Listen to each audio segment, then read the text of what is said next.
This is like this unexpected thing that just happened. I got into synthesizers, and once it started, it just like snowballed. Just synths.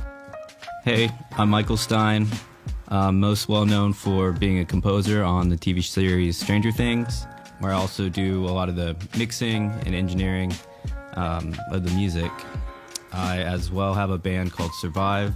I do the production, or I'm the producer, mixing engineer, and a songwriter. Those are probably the two things that I'm most well known for. Music as a career for me really probably clicked or kicked off with composing as an actual career, but there were a lot of things that led up to that point. Like I was always playing around with sound and just kind of learning engineering, sound design. Moved to Austin when my band got more popular. Before that, I had a studio in Dallas with some friends. We would record local rap artists. So that was probably my first foray in like taking it seriously as a career and being a professional, making money. Formal training is zero, and I'm kind of into that just because the studio is my main instrument, and all the just experimentation.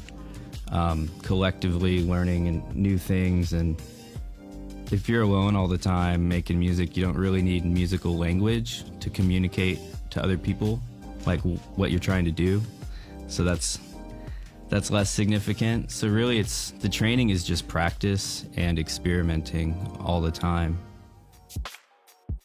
So I would say the way I approach performing live versus scoring or writing an album, which I would say are more similar, are wildly different. Like I don't even consider them the same thing. Performing live is a lot more about the ambience and the dynamic and the pace, and like you go and rehearse like how the set's gonna flow, and if you're gonna have lights and how all that stuff's gonna interact. And for me, it's just work, like because without a lot of training. And just having like a bunch of analog synths around you, playing a Survive show is a lot of practice to remember the muscle memory, relearn all the parts, make sure you can do patch changeovers on like 3 synths with, pretty drastically different sounds, and be ready to cue it up for the next songs. It is creative in the design and the presentation. Like you put a lot of thought into that, but you're not really writing. There's only so much improv that goes into the live set. With composing, it's just a completely different thing. I just like to experiment a lot in the studio, just create a lot of new ideas and techniques that I can fall back to, whether I'm gonna use those later in a score, I'm gonna use those in a record production. With scoring, it's really hard to know what's gonna work until you actually get the picture. You kind of just try out a lot of stuff. Sometimes it's reiterations of going back and revising, changing the sound palette, just trying to figure that out. And once you get the picture, you know what's going to work. And hopefully you've crafted some ideas up to that point. The record stuff is, a lot more tedious. You don't have any supporting element. Like the music in a score just supports the film. So it doesn't have to be 100% of the thing. Same with like writing a pop song or something. The backing track is supported by the lead vocalist or the lead melodies or the top line. So without that, Survive has to kind of carry the whole narrative and all the elements and do like little earworms and little sparkle moments that keep it interesting and keep it moving because it's instrumental. So the process for film or TV can very much differ, especially on like the genre of the show.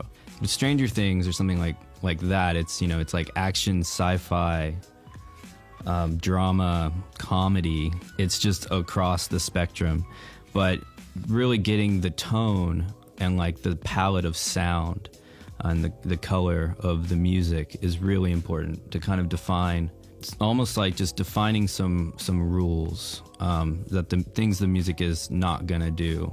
With film, it's very similar.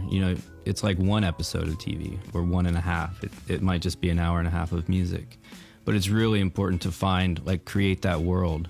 Sometimes it's just like creating some sounds they could just be drones or single notes, or it could be like a 3-note repeating motif, or just something really simple. And if you have enough of these pieces and they start clicking and working, then you kind of know what direction to go.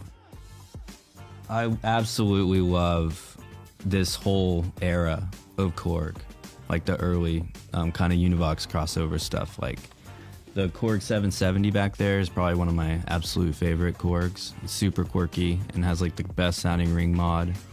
770, just they sound so good. From that same line, it's like the Poly Ensemble and the PS series, just so good. I can't really explain it, but like the Monopoly can just be so futuristic, do such cool technical stuff, and it can also just sound really classic. I actually use the Wave Station quite a bit in scoring for like sci-fi or just cool pads, eerie pads, and stuff that I want to like cut and sparkle kind of through, give a different texture on top of the analog stuff. Korg stuff's great. For me, I like hardware. I like something I can interact with. So it's super important that I have something I know my way around really well, that has enough features that it can get weird. It can do polyphony. I can detune it and make some atonal sounds with it. Maybe have an onboard sequencer, just something that I can get a lot of ideas out, and I'm happy with the sound. And then second to that, I would say, just working in a DAW that you're very comfortable with, just knowing your way around. Templates are really important. Setting up templates, at least for getting, if it's not going to be to just get an idea, or maybe like having a bunch of templates for certain almost like genres. So I would say composers and must have, you should probably build out some organized templates or find some online you like.